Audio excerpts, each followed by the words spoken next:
Welcome to Transformers, the podcast about how business people and policymakers are creating a sustainable future.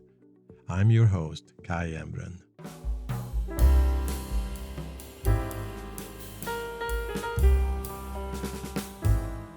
My guest today is Tom Kerr, lead climate specialist at the World Bank. Tom works with South Asian nations to tackle climate change through bold policies like decarbonization strategies and climate finance. A global leader in the climate innovation, Tom founded the Carbon Pricing Leadership Coalition at COP21, driving worldwide action. With a career spanning from the World Economic Forum, the International Energy Agency, and US EPA, he's been shaping climate solutions for many years. Let's dive into his incredible journey and impact. Welcome, Tom. Great to have you as a guest in Transformers. Glad to be here, Kai. And today's talk will focus on green and climate finance, mostly related to mitigation and adaptation. So, Tom, even if you're not an expert on the role of municipalities at the World Bank, accessing green and climate finance remains a significant challenge for cities, often due to a limited capacity among local officials. Do you have any experience of this need to bridge training and expertise gap to ensure cities so they can secure the funds they need? Yes, absolutely, Kai. I mean, I think as a World Bank group, we have many different sort of tools in the toolkit for the clients that we operate in. And so being at the World Bank, which is the public arm of the bank, we work with governments of all sorts. So we work at the national level, at the state level, but also very much at the local level. And I think increasingly at the local level, particularly in the larger middle income countries where we, have very active programs on the mitigation and adaptation side for climate change. I think here, there's a lot of, as you say, depending on the country and the context, there's a broad spectrum of capacity, of data availability, of modeling and resource availability as well. Often sometimes the role we play is often to link between the different levels of government and make sure they're talking to one another. There are action plans that are prepared at a national level, and they don't always trickle down with resources and guidance to the subnational entities. And so we sometimes help with that. But I think, we really try to take a holistic approach and work at the sort of suite of systems at the national, subnational levels. And I think, a lot of the projects involve direct loans. Part of the loan, it isn't just sort of giving them a blank check. It has very specific sort of check-ins around capacity and sort of building some databases and building sort of resources. So maybe the easiest way to give you is an example that, I work in South Asia, and we work with the local governments in Kerala state in India. In 2018, they had a pretty bad coastal storm that was caused, obviously the evidence was very clear because of climate change. And, oftentimes we are one of the first responders that comes in to help the government sort of clean up after a storm like that and figure out, how do you rebuild the roads, connections to communities and make sure that people are getting the services they need. But then we do come in very much with a sort of resilience lens. And so when we start to build back and give them loans and support, we offer them guidance around, it's not just, let's build the exact same thing that was there before, but how do we, what are the sort of future risks? And we present some of the modeling and data, and we help to build their capacity as well as forecasting these risks and doing early warning systems and providing other sorts of support. So then the next time it hits, they're not really calling on us anymore. They have the resilience to respond. And the interesting thing that happens there is you build the trust, and we've gone, for example, in that Kerala project, it was really started just with coastal resilience, but then we started diversifying after we gained the trust, and we built up some of the resources there, and we're able to build, expand that to even some of the low carbon solutions they were starting to look at. Now that they had the resource base and they had some of the people that were trained in looking at this, they started to say, well, okay, now I think we've gotten some of the resilience built back, but what about low carbon? We kind of would see ourselves as a green hub of innovation in the country. And so now we're actually looking at low carbon pathways and things like solid waste and e-vehicles and things like that. So it means also a lot of connection between different types of stakeholders. Local government sometimes are used to work very indoors, and but to find solutions is mostly nowadays gathering with other types of stakeholders. Do you have experience of that? Yes, absolutely. I mean, I think, as you say, I mean, I also have a lot of experience with the private sector, and we see a lot more, especially in the middle income countries like India, a lot more private sector engagement and know-how and interest in sort of seeing, they see the risks as well in their supply chains. They're interested in contributing to resilience, but also then seeing opportunities where they can invest in the low carbon solutions. So I think that's a key stakeholder for sure. Yeah.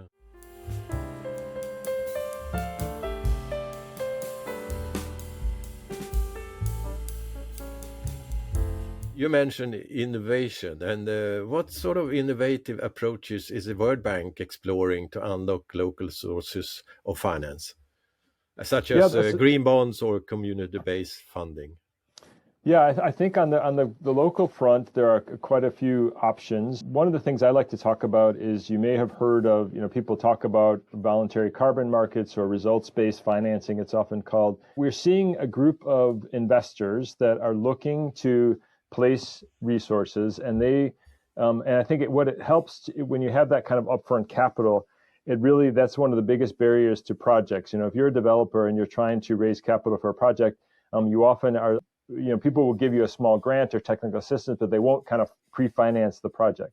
So what results-based finance does is it allows you to estimate what the emissions reductions might be from a project, and then apply a carbon price based on negotiations and market considerations, and then that money provides that upfront capital for developers. And so we actually did the world's first carbon bond, which is this results-based payment sort of thing, in Vietnam about a year and a half or 2 years ago. That involved, it was a local project at a school, and they had sort of a fossil-based water treatment facility that was getting old and needed to be replaced, and they wanted to replace it with a solar-based system. And so we helped them to calculate, the World Bank has many of experts kind of looking at these carbon calculations. And so we provided the credibility of, okay, if you swap this out, what would the carbon benefits be? But then interestingly, the global bank, Citibank, came in and said, okay, we want to be part of, we would pay this much for carbon, and we'll sort of guarantee a carbon price. And then we issued a bond, our World Bank Treasury issued this carbon bond. And some international investors, I think from Europe, Danish and perhaps Dutch investors came in and bought the bond and then provided that upfront capital. And so now that project is operational. So that's one example of innovative finance. Yeah. You mentioned green bonds, and I think the World Bank has been a leader in trying to do this. And there, as you probably know, green bonds have expanded to many different types of issuers, corporates and sovereigns, and then, as you say, local governments. We are seeing, that it is, the first thing is really to build the capacity at the local government to be able to measure and monitor what are these impacts and how do you report on that, because the investors really want that. And there is a good deal of hand-holding and capacity building that's needed there. And also just to identify for them which projects they kind of want to ring fence and put into that bond. But then also we do see that, that one of the biggest challenges that we hear about, this greenium, which is a bit of a premium that investors are providing for green, and that it's not always materializing depending on the types of project. And so we have to help them access the market and find the right investors and do a little bit of matchmaking there as well. Mm-hmm.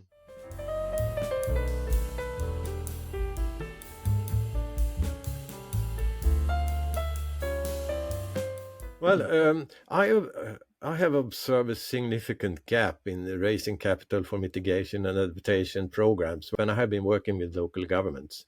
But recently I inquired World Bank about ICLEI's capacity building and training program on green climate finance, but I have not received any feedback. In this context, could you clarify whether the World Bank prioritizes its approach to local governments? And if so, how is it aligns with the World Bank's overall policy on green climate finance? Yeah, I mean, I think, as I said before, we try to look at all sorts of mitigation options. And then I think, as you, depending on the size of the country, you can't always work with the national government. In fact, you have a lot more traction with the local governments. And so we have a whole urban team that's working on green climate finance and trying to help to raise capacity. And sometimes it's just, as I say, it's not even green finance, it's just raising finance capacity and sort of ability to be attractive to the private sector, to have capital markets. A lot of this is new for a lot of especially the poor countries you're operating in. And so there's a spectrum of sort of availability we have, but we are certainly pushing a lot of the sort of climate smart urban solutions. You have the mitigation solutions, as sort of methane capture from wastewater or from landfills. You have, green buildings, green urban buildings. You have renewable energy and green vehicles is a big area. But then on the resilience side, we're seeing a lot more requests for things like, thermal comfort and cooling as places face the heat, the extreme heat, especially where I work in Asia. But also on, coastal resilience and urban flooding. And so we have to come up with new tools and resources to address those problems. Do you think that the local level are going to play a more important role of deliveries for solutions? Yes, I think as we switch from mitigation more to adaptation, and we see a lot of that's really they're on the front lines. The local governments are really on the front lines for the impacts of climate change, and so we definitely have to redouble efforts to build up adaptation and resilience capacity and finance for these sorts of things to the local level.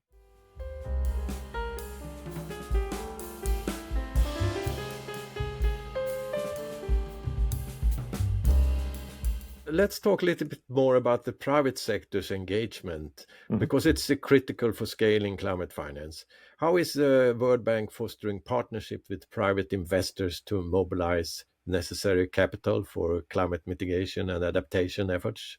Yeah, there's a ton of work here. I think we do see help us access international climate finance. And of course, we are here to do that, and we try to help them sort through, where are the most attractive projects, where are the pots of money that are available. But oftentimes that concessional finance at the international level is only sort of smaller amount that can be used catalytically. And then we try to look with governments at their national, what we might call domestic resource mobilization. So, you're in a country and you can bring in some international climate finance from a donor or like a group like the World Bank, but you also want to be looking at how do you use your domestic resources. A lot of bigger and smaller governments have their own development finance agencies, their own public finance they're spending. And so how do they target that money to, again, attract the private sector? And then also look at, then the private sector side. I've been in this space long enough to see, there's been dramatic changes in sort of profitability and attractiveness for different technologies. And so it requires kind of a rolling up your sleeves and really talking to the market actors, the private players, finance providers and the solutions providers at a country level to understand where are the market dynamics right now?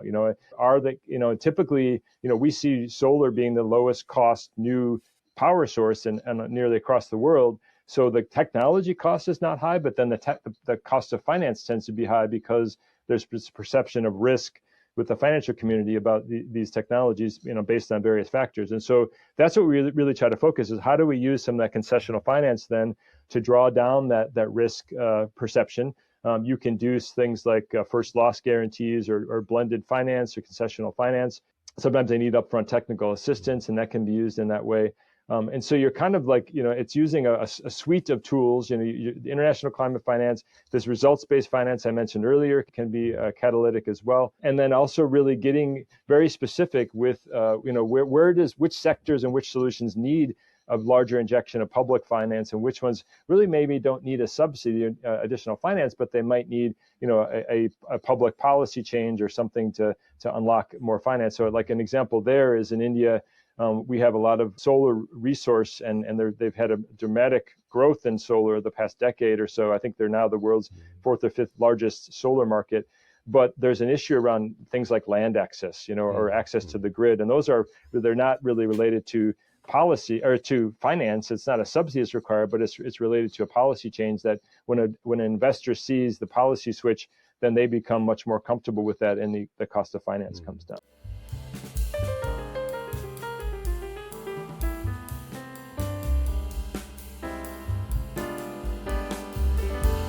You with so much of experience from many years working in the field of climate strategies, both in Europe and Asia, as you said now, and also from U.S. perspective. And how do you see the private sector's engagement?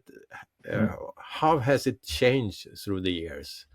No, that's a great question. I mean, I think, I would say that, up until the Paris Agreement, it was largely seen climate change is sort of a global, commons problem, and the governments are leading on this, and we're here to kind of support, tell us what to do, kind of, it's more of like we're waiting for the right sort of policy frameworks. And I think, then you started to see, I think we did a study actually a year and a half ago that might be of interest to folks. Again, given the fact that I've been doing this for a while, I started to think, we've been actually doing policy making for climate change since, probably the 70s or 80s. So we've had a few decades of experience. What has worked? Where have we seen policies come in place? And then you've seen the private investment flow.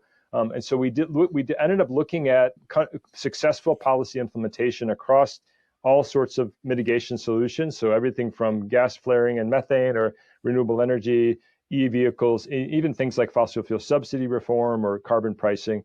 And we did a series of 25 case studies, and it was called Reality Check, kind of to say like, okay, what are the elements of successful policy? I think over the years, there's been over 4,000 climate policies, and a lot of times they tend to be very targeted sectoral policies, and they aren't sort of an umbrella climate framework law or things like that. But then we started to see an evolution from these really strategic sort of interventions to a more economy-wide approach. And I think that's what we advocate, is that you have to build these policies on top of one another. And when you start to see that, then you do see, like if you there's been several case studies where you look at the global solar market where, Japan and Germany and some of the earlier countries came in and heavily subsidized and kind of gave them market access. And then, then we've all seen what followed, and like I mentioned with India, I mean, when I worked at the International Energy Agency in 2010 or so, I think India wasn't anywhere on the map. And then now today they're the fourth largest market, and they saw this opportunity because the costs were coming down, and they put a national solar mission in place. They put in sort of carrots and sticks around, okay, here is an incentive for these purchases, but then also here are some mandates, utilities have to buy a certain percentage of their power. And so altogether, these sorts of policies, create a feedback loop, and now the technologies are very competitive in a lot of cases. And I think then it gets to my point earlier, which is, if the technology is really the cheapest in the market, then what's preventing it from gaining greater market share? And a lot of time in some of the emerging markets, it gets down to some of the cost of finance and some of the perception of risk, whether it's a new technology or a new business model. So is the conclusion that the private sector's engagements have increased through the years? Yeah, I think as a result of these policy frameworks, we've definitely seen this. I mean, I know I did a study at the International Finance Corporation in 2016 called the Climate Investment Opportunity Report, and that was really kind of on this wave of, this is not just a government problem anymore. This is actually a private investment opportunity, but you need to get some of these policies right.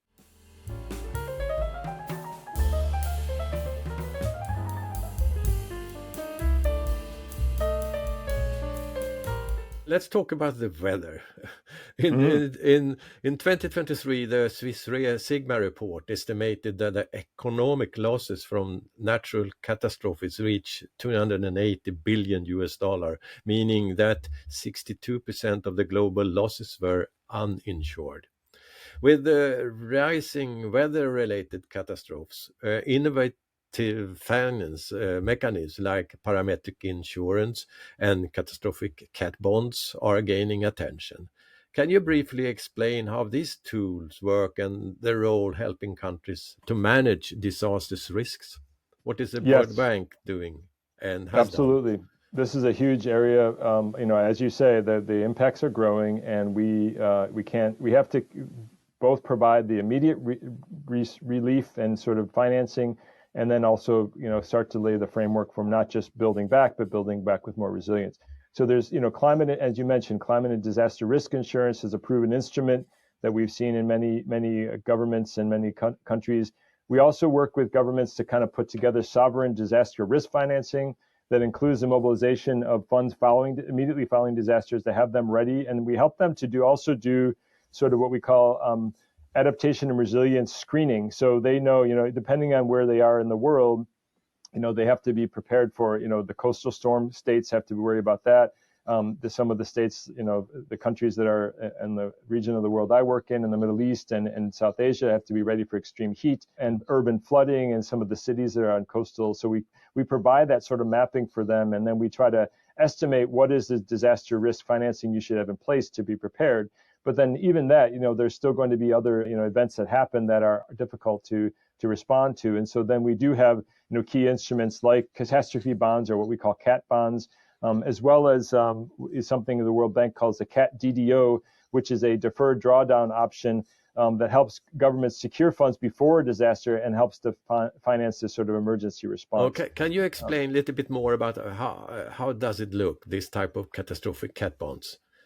It works with the government to identify what their risks are and what the sort of amount of fiscal set aside they should have. And then we provide this a secured amount before the disaster hits. When they know, let's say a big storm is coming, we allow this early payment, and it's a very rapid sort of approval. So then they can be prepared and respond before the actual event happens, and then we help to come in afterwards. And I know it's one of the key tools that we have in our toolkit for helping countries to prepare and respond. And for example, interest in South Asia about this type of insurance solutions? Yes, absolutely. I know we're doing this in a few of the countries for sure, and I think there's some other ones in the pipeline.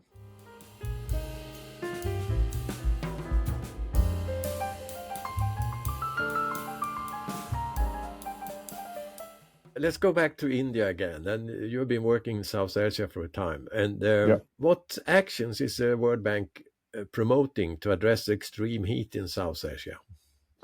Yeah, as you say, I mean, this is a really, urgent need, and it's getting worse every year.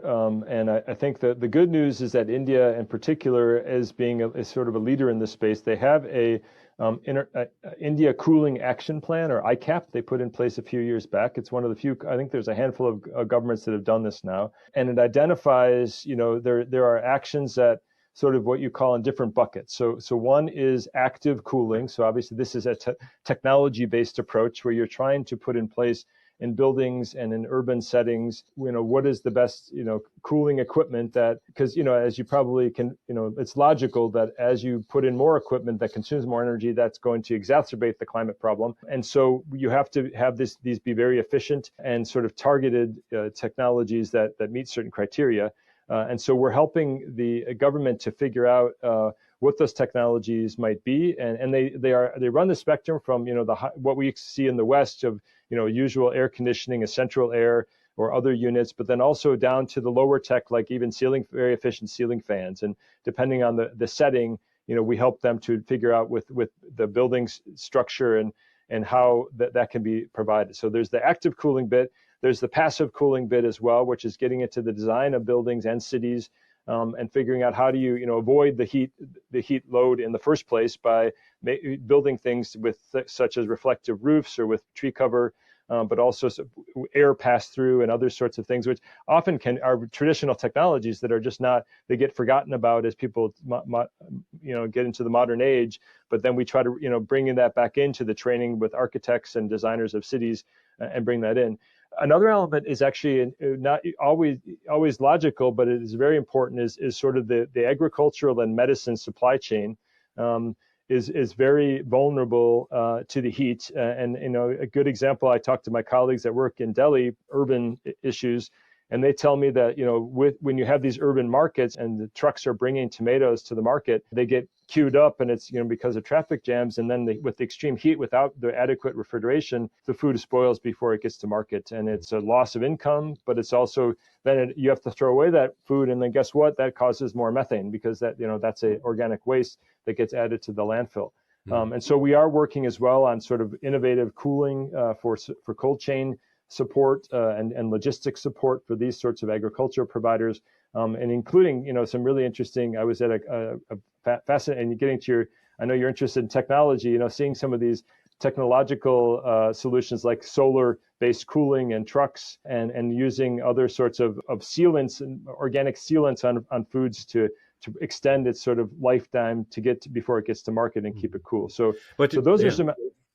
Yeah. So yeah, those are some elements we're doing with India, but I think it's the key thing is really around there is like the element of mitigation of the heat effect, but there's also sort of the heat warning side I wanted to talk about, because this is getting to the point when a lot of urban areas will have a local heat officer now, and we're coming up with what's the terms of reference for what is that job, and what kind of data can they give. We have built up early warning system for storms, and now we're thinking, is there something that could be replicated for heat? Because when you get heat events, you need to warn people and then have the adequate cooling shelters and and then have places where farmers and other outside workers can go to, because obviously it can be very debilitating and affect their health.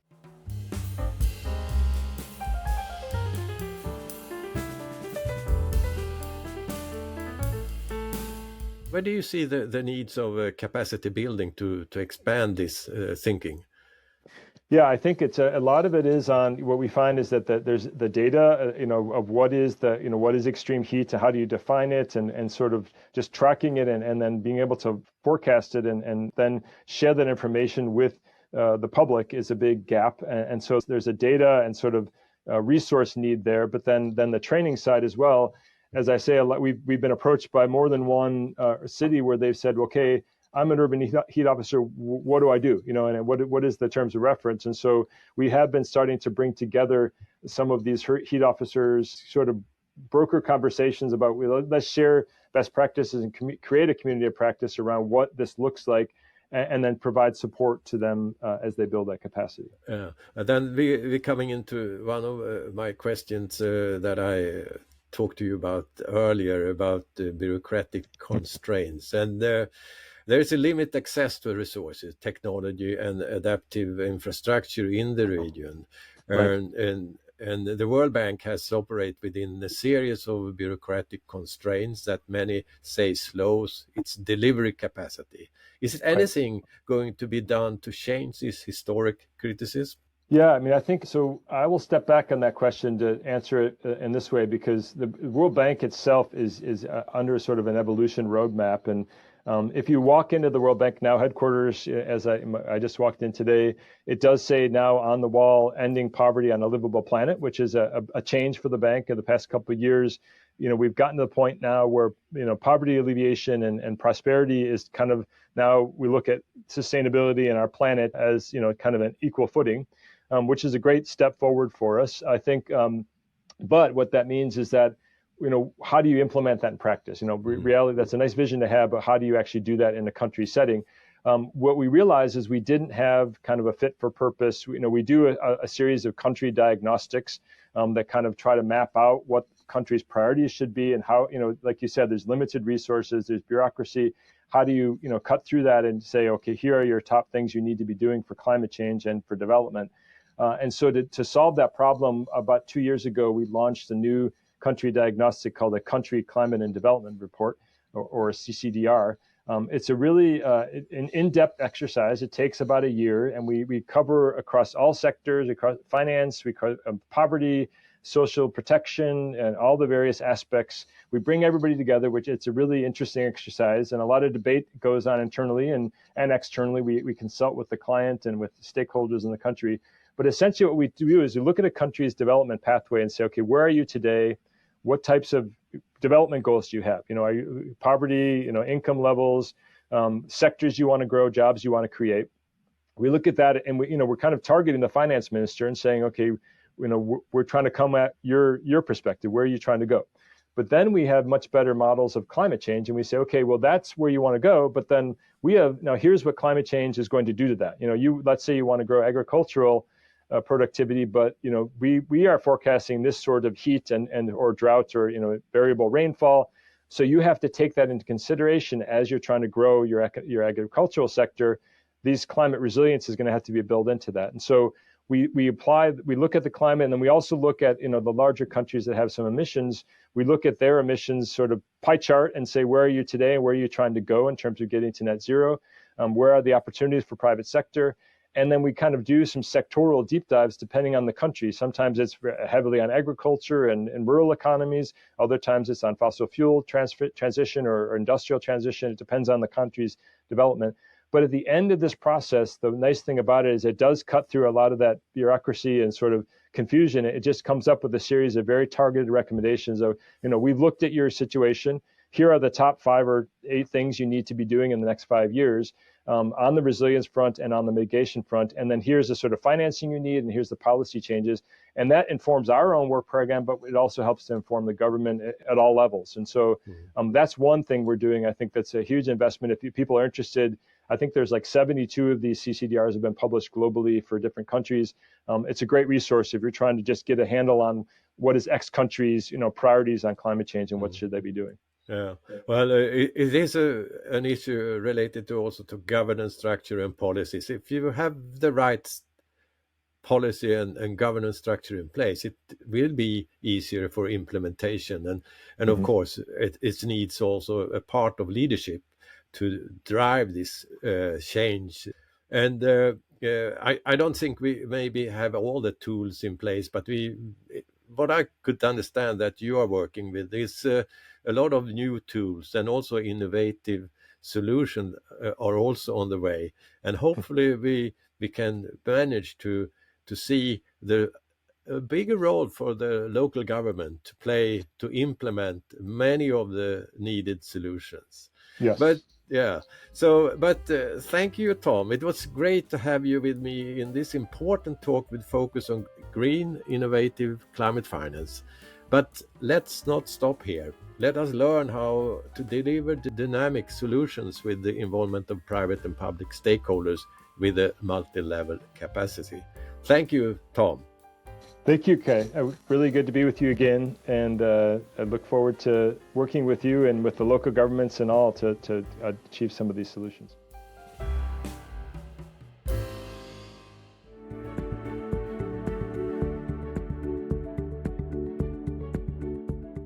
I'm Kai Embren. Follow me on Twitter and LinkedIn, where I will be announcing the future guests to this podcast. And you can expect about 2 programs a month, and each guest has a unique story of making business and society sustainable. So find out more, visit my homepage, kaiembren.org. Thank you for listening.